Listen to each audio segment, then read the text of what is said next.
बिस्मिल्लाहिर्रहमानिर्रहीम, अस्सलाम वालेकुम। इसारा का सलाम कबूल कीजिएगा। इसारा यूट्यूब चैनल और फेसबुक पेज पे आपको खुशामदीद कहता हूँ। शाद रहें, आबाद रहें, अल्लाह ताला की अमान में रहें, ढेरों खुशियाँ पाएँ, सेहत तंदुरुस्ती पाएँ, बच्चों की खुशियाँ देखें, अपने बड़ों की खिदमत का अल्लाह ताला मौका अता फरमाए, बीमारियों से शफा दे, आपको किसी का कर्जदार ना करे, किसी का मोहताज ना करे, को माली, जिस्मानी, रूहानी, इखलाकी कोई भी आपको चैलेंज है, अल्लाह ताला आपका हामी और नासिर हो। आज का दिन, आपकी शाम जो है वो अल्लाह ताला एक खुशगवार, मुतमईन, आसूदा शाम बनाए। इमरान खान के हवाले से जो रूमर्स चल रही हैं वो तो सारे दिन चलती रही। मुझे हैरानगी है कि उनकी ज़िंदगी के हवाले से इस तरह की अफवाहें क्यों फैलाई जा रही हैं, जबकि ये बात मैं कदर एतमाद से कह सकता हूँ कि इमरान खान सेहतमंद तो नहीं है, लेकिन इमरान खान अल्हम्दुलिल्लाह अल्हम्दुलिल्लाह मुकम्मल तौर पे ज़िंदगी के साथ मौजूद हैं और वो उनके साथ अगले 24 घंटों के अंदर, ये समझ लें कल का दिन फैसला कुन दिन है पीटीआई की तारीख में। इसलिए इमरान खान की के हवाले से फैसला कुन दिन है कि अगर कल कोई इंगेजमेंट ना हुई तो इसके बाद फिर दमादम मस्त कलंदर है और कुछ नहीं है। दूसरी जानिब सुहेल आफरीदी ने भी एक बड़ा ऐलान कर दिया और वो जो कंटेनर था उसको बाहर निकाल लिया है, जिसका मतलब ये है कि अब फाइनल जंग जो है वो अपने मंतक की अंजाम की तरफ बढ़ रही है।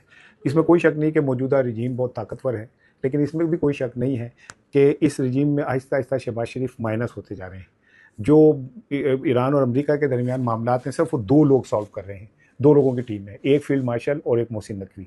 इसमें शहबाज शरीफ कहीं पे मौजूद नहीं है और यही आने वाले दिनों का नक्शा है अगर कोई समझ सके।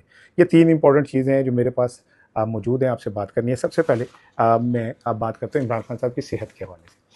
कुछ यूट्यूबर्स ने, जिनमें जो बाहर बैठे हुए लोग हैं ख़ास करके वो लोग, उन्होंने एक, मुझे नहीं पता कि किसी के कहने पे चलाई, आवाम का रद्द-ए-अमल देखने के लिए चलाई, ये देखने के लिए चलाई कि अगर इस तरह का हो तो क्या रद्द-ए-अमल होगा, और ये देखने के लिए भी चलाई हो कि अगर हम ऐसा करते हैं तो क्या रिएक्शन आ सकता है, लोगों को ज़हनी तौर पे किसी चीज़ के लिए करना, ये एक अलहदा चीज़ है। लेकिन जो मेरी इत्तलात हैं वो ये हैं कि इमरान खान साहब बाकायदा माशाल्लाह ठीक हैं और उनको सेहत के प्रॉब्लम्स हैं, ब्लड प्रेशर का इशू है, उनकी आँख का इशू है, उनको मैदे का थोड़ा सा इशू है, वो ये इशू कोई अब का नहीं है, बहुत पुराना इशू है जो उनके साथ है।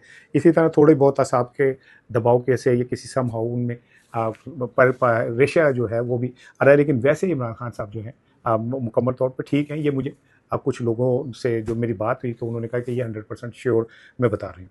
दूसरी चीज़ ये है कि जो सीएम केपी के हैं वो आज उन्होंने बहुत बड़ी रैली निकाली, वो केपी के जो ज़िला खैबर है वहाँ गए और इकबाल अफरीदी के साथ उन्होंने एक तूफ़ानी दौरा जिसे कहते हैं वो किया।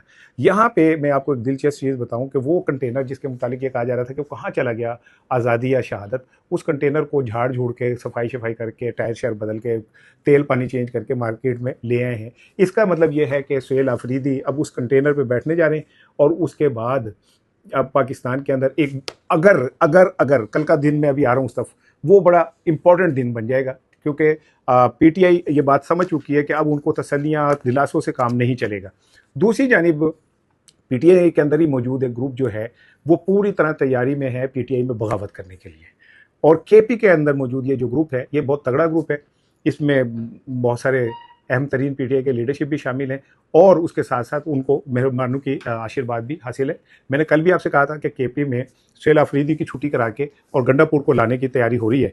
अब इन सारी चीज़ों को देखें तो आपको एक बात समझ आ जाएगी कि आने वाला दिन जो है ना वो डिसाइसिव दिन है, फैसला कुन दिनों की घड़ी आ चुकी है और इनमें कुछ भी हो सकता है। जिस तरह के मुख्तलिफ वाक़यात आ रहे हैं इसमें अभी और कुछ इजाफा देखेंगे जिसमें पीटीआई को साबित किया जाएगा कि ये पुरतशद्दुद जमात है और उसके नतीजे में पीटीआई के खिलाफ एक बड़ा तारीखी क्रैकडाउन भी हो सकता है। ताहम कल का दिन इसलिए बड़ा इंपॉर्टेंट है कि कल इमरान खान से मुलाकात का दिन है, जुमेरात का दिन है। 6 लोगों के नाम जो हैं वो जो सुप्रिटेंडेंट अडियाला को दे दिए गए हैं कि ये लोग इमरान खान से मुलाकात करना चाहते हैं।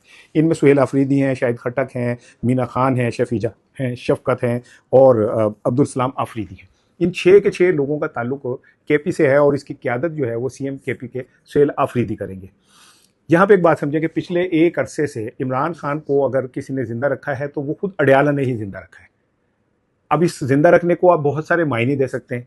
मिसाल के पहले तौर पे तो मैं ये आपको बता दूं कि मैंने बहुत पहले एक वीलॉग किया था और उस वीलॉग में मैंने आपसे कहा था कि वैसे तो मौत ज़िंदगी की ज़ामिन है, लेकिन इसके बावजूद भी इमरान खान की ज़िंदगी की हिफाजत की सबसे बड़ी ज़िम्मेदारी मौजूदा हुकूमत और ताकतवरों के सर पे है। क्योंकि अगर खुदा ना खास्ता इमरान खान को कुछ होता है तो ये वो मलबा है जो हम पाकिस्तान में कभी भी साफ़ नहीं कर सकेंगे। जुल्फ़िकार अली भुट्टो की शहादत शायद साफ़ हो गई, बेनज़ीर भुट्टो की शहादत शायद साफ़ हो गई और उसके बदले जरदारी साहब ने फिर खासी मुझे भी करनी। मैं ये नहीं कह रहा कि उनके कौन जिम्मेदार था, मैं उस शहादत के बाद के सम्राट की बात कर रहा हूँ। तो अगर अल्लाह ना करे, खुदा ना करे, इमरान खान के साथ अल्लाह ना करे कोई ऐसा कोई गलत बात होती है, तो ये फिर शायद मलबा पाकिस्तान में कभी साफ ना हो सके।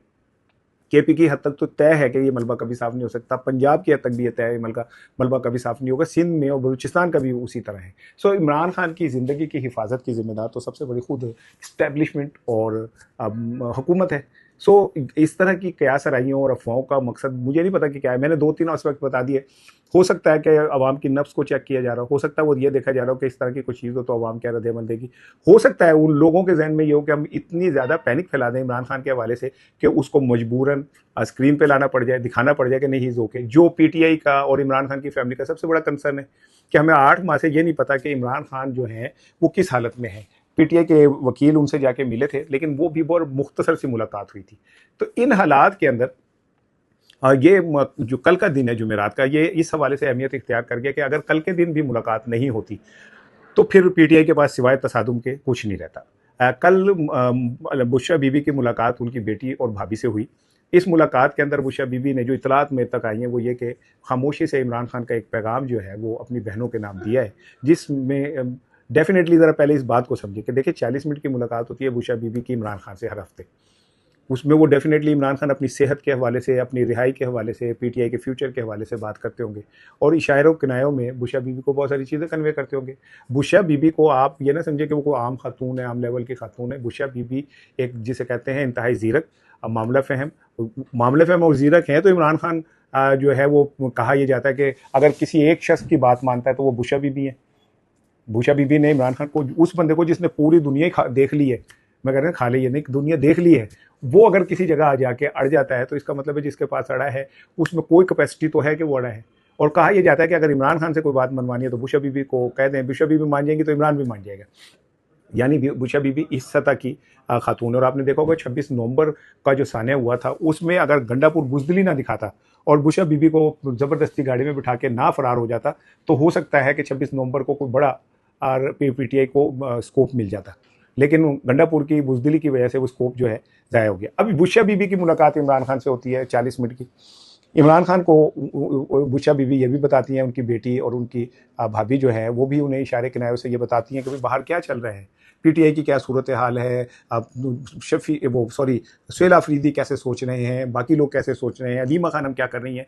इन्हीं हालात में आपको याद होगा कि अब इमरान खान ने एक मैसेज भेजा था, जो मैंने अपने वीलॉग में भी आपको कहा था कि इमरान खान का एक मैसेज बाहर आया है और उस मैसेज में उन्होंने अपनी बहनों को कहा कि मेरी सेहत ख़राब है, सेहत बिगड़ रही है, मेरी सेहत गिर रही है मेरी, तो इस हवाले से आवाज़ बुलंद करें। जिसके बाद अलीमा खानम मैदान में आई और उन्होंने एक अवामी राब्ता मुहिम शुरू की, स्ट्रीट मूवमेंट शुरू की। केपी गई, केपी जाके उन्होंने मुख्तलिफ अजला के अंदर कंटेनर पे बैठी और शाहिद खटक के बकौल वो कुछ इलाके ऐसे ख़तरनाक थे जहाँ पे ये गारंटी नहीं दी जा सकती थी कि यहाँ पे ज़िंदगी की क्या गारंटी होगी। यहाँ तक कि वो कहते हैं कि मैंने अलीमा खानम को कहा कि ये जो गाड़ी है इसमें आप बैठ जाएँ, ये बम प्रूफ गाड़ी है। तो उन्होंने कहा कि अगर मुझे मौत आनी है ना तो इसी गाड़ी में आ जाएगी और मैं इस गाड़ी से नहीं उतरूँगी। और शाहिद खटक कहते हैं कि मजबूरन मुझे भी उनके साथ बैठना पड़ा। शाहिद खटक ही गाड़ी चलाते, तो बल्कि शाहिद खटक कहते हैं कि एक दिन तो मैं इतना थक गया, मैं हैरान हूँ उस खातून के ऊपर कि यार वो सुबह उठती रात तक वो जो है वो अनथक अंदाज में करती रहती है। और मुझे ये होता था कि भैया आज इतनी थक गई, सवेरे लेट उठेगी, सवेरे फिर उठ के कहती थी चले। शाहिद खटक एक फिट आदमी है, 6+ हाइट है उसकी, फिजिक भी बड़ी मजबूत है। तो लेकिन ये कि शाहिद खटक भी बहरहाल उनके साथ रहे। आपको याद होगा मंगल के रोज़, पिछले एक मंगल पे जब वाटर कैनन फेंका गया और तशद्दुद हुआ तो शाहिद खटक ही था जो सीना तान के अलीमा खानम के आगे खड़ा हुआ। एनीवे, अलीमा खानम ने केपी में एक मूवमेंट बनाई और उस मूवमेंट के नतीजे में जो जलसा हुआ वो बहुत बड़ा जलसा हुआ। बकौल केपी के दावा है कि जी वो जलसा तारीखी जलसा था अपने लोगों की शिरकत के अतबार से। वहाँ से एक नई कंट्रोवर्सी पैदा हुई कि जब सुहेल अफरीदी ने कहा जी हम सितंबर में करेंगे, तो यहाँ से आपको अब समझे बात, अलीमा खानम ने एकदम रिएक्ट किया और फिर अलीमा खानम ने ये कहा कि बंदा खुदा उसको अभी ज़रूरत है हमारी, 27 सितंबर तक का कौन वेट करेगा, कौन जीता है तेरी जुल्फ के सर होने तक, मेरी जुल्फ नहीं जड़ी है, ये सारी नहीं हो रही। तो जिसके बाद पीटीआई में फिर उन्होंने पीटीआई की क़यादत को इमरान खान की सेहत के हवाले से बताया कि उनकी कंडीशन क्या है, जिसके बाद पीटीआई में पैनिक फैली। अब आप देख लें कि पैनिक है तो सलमान अकरम राजा बोल रहे हैं, इवन यहाँ के शेख वकास अकरम भी पर्दा स्क्रीन पे सामने आए हैं। उन्होंने आज प्रेस कॉन्फ्रेंस की है और प्रेस कॉन्फ्रेंस करके उन्होंने बड़ी धुआंधार तकरीर की, लेकिन उसमें मुझे खैर कोई कंस्ट्रक्टिव सी तो बात नजर नहीं है। एनीवे, लेकिन सुहेल अफरीदी भी शेख वकास अकरम भी मैदान में आ गए। अब कल है जुमेरात, और इस जुमेरात को जो 6 नाम मैंने आपको बता दिए हैं, वज़ीर आला सुहेल आफरीदी, MNA शाहिद खटक, MNA मीना वज़ीर मीना खान न्याजी, सूबाई वज़ीर शफी मोहम्मद जान, फिर MNA शफ़क़त, फिर अब MP अब्दुल सलाम आफरीदी, ये लोगों ने सुप्रीडेंट जेल को बताया गया कि ये लोग इमरान खान से मुलाकात करेंगे। अगर कल मुलाकात हो जाती है तो समझिए ये तूफ़ान थम जाएगा, और अगर कल मुलाकात नहीं होती तो फिर शाहिद आफरीदी सुहेल आफरीदी मौत और आज़ादी कंटेनर की सफाई का क्या क्या निकले हैं कि इसको तैयार रखें, झाड़ पूछ करके शीशे वीशे साफ़ करें, वाइपर शेपर मारें, पेट्रोल डालें, इसके अंदर तेल पानी चेक करें, क्योंकि मैं बाहर निकलने वाला हूँ। कल का दिन बड़ा D-Day है, कल के दिन मुलाकात हो गई तो तूफ़ान थम जाएगा, नहीं हुई तो फिर तूफ़ान जो है वो सुनामी फैलेगा, और कहाँ तक जाएगा ये मुझे नहीं पता। मरकज़ी किसान इत्तेहाद कौंसल ने कल की है प्रेस कॉन्फ्रेंस, और उन्होंने स्ट्रेट अवे मरियम साहिबा से कहा कि आप इस्तीफ़ा दें, आपने पंजाब में किसानों की ज़िंदगी तंग नहीं कर दी बल्कि तबाही कर दी है। वो कहते हैं जनाब अली, हम जब से मरियम साहिबा आई हैं मुसलसल बुहरान है, महंगी ज़रूरी लागत हो गई है, खादें हैं, यूरिया है, बारदाना है, फिर बिजली महंगी है, फिर टूल्स जो है वो महंगे हैं। इस महंगाई के बाद जब हम मर पिछड़ के जैसे मर्जी करके फसल उगा लेते हैं तो फिर उसकी कीमत इतनी कम लगती है कि हमें खुदकशियाँ करनी पड़ती हैं, और जो ताकतवर लोग हैं वो फिर हमारी ये फसलों को इस तरह ख़रीदते हैं जैसे गरीब को का बिखरा हुआ सामान ताकतवरों के सामने हो। उन्होंने कहा कि जनाब अली, इसकी एक मिसाल देते हैं कि रमज़ान शुगर मिल जो शरीफ ख़ानदान की है, उसने किसानों के 1 अरब रुपए देने। वो कह रहे हैं कि नया सीज़न आ गया अभी उसकी अदायगी नहीं हुई, इसके बाद फिर यही शुगर मिल होगी, यही किसान होंगे और ये हम होंगे। तो उन्होंने, उनके सदर हैं खालिद हुसैन बाट साहब, खालिद हुसैन बाट ने मरियम बीबी से कहा है कि आप इस्तीफ़ा दे दें, और क्योंकि आपसे सूबा नहीं चल रहा तो आप घर जाके बैठ जाएं। आपने काफ़ी दिनों से देखा है, नोट किया, मैं बार बार आपको याद करा रहा हूँ कि ऐसा लगता है कि मरियम साहिबा जो हैं वो गोशा नशीन हो गई हैं, कोई उन्हें खामोशी इख्तियार कर ली है, कोई उनका सियासी स्टेटमेंट नहीं आ रहा, सूबों के ऊपर वो बात नहीं कर रहे हैं, नए इंतजामी यूनिट पे बात नहीं कर रही हैं, कि कश्मीर के इलेक्शन के ऊपर उन्होंने गुफ्तगू की, पीपल्स पार्टी पे कुछ चीज़ें की और उसके बाद फिर वो खामोश हो गई। ऐसा लगता है कि उनकी ज़बानबंदी जो है वो कर दी गई है, क्योंकि पंजाब की हालात दिन ब दिन बिगड़े।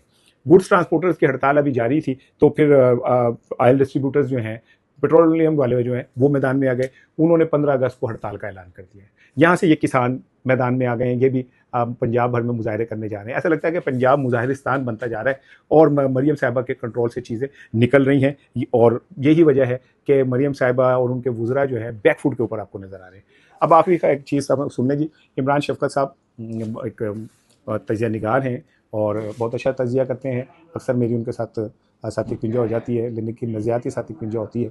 वैसे मैं उनका बेहद एहतराम करता हूँ, दिल से एहतराम करता हूँ। अब ठीक है, हर शख्स का अपना एक पॉइंट ऑफ व्यू है। मेरा ख्याल है वो भी कर दें, जो नहीं कर दें उनके, तो मेरा ख्याल है कि ठीक है, सकना में वैसे कर दें उनके, वो बहुत अच्छे इंसान हैं। ठीक है, नज़रियात सब के अपने होते हैं। उनके खिलाफ वफाकी वज़ीर इत्तलात अता तारड़ साहब ने MCCIA में एक दरख्वास्त दी थी। इस दरख्वास्त पे मुल्तान बेंच के अंदर जो हाई कोर्ट का है, वहाँ पे उनकी तरफ से मियाँ दाऊद साहब पेश हुए। मियाँ दाऊद साहब ने 2-3 सवाल उठाए कि जी पहले तो ये देखना पड़ेगा कि क्या ये इस मुल्तान रीजन के उसमें आती भी है ये दरख्वास्त की समात या नहीं, और दूसरा ये कि अभी तो तफ्तीश ये भी होनी है कि जो दरख्वास्त दी गई है उसमें जो इल्ज़ामात लगाए गए हैं वो भी दुरुस्त है या नहीं। जिसके बाद एक अच्छा रिलीफ जो है इमरान शफ़क़त साहब को मिला है, और केस की समात 28 सितंबर पे चली गई है। और 28 सितंबर अभी बहुत दूर है, अगस्त पूरा, फिर सितंबर पूरा, ऐसा मतलब है कि 2 महीने का रिलीफ मिल गया। रिलीफ क्या मिलना है, सहाफ़ी का काम है खबर देना भाई, सहाफ़ी का काम है ताकतवर के खिलाफ बात करना, सहाफ़ी का काम है कमज़ोर के साथ खड़ा होना। अगर आप उसका ये काम करना उसे रोक देंगे तो कि मैं सिटे बेचने ने, इमरान शफ़क़त ने कुल्फ़ियों की रेडी लगानी है, हमने भाई हमारा काम है, अल्लाह ने हमारे ज़िम्मे ये लगाया है।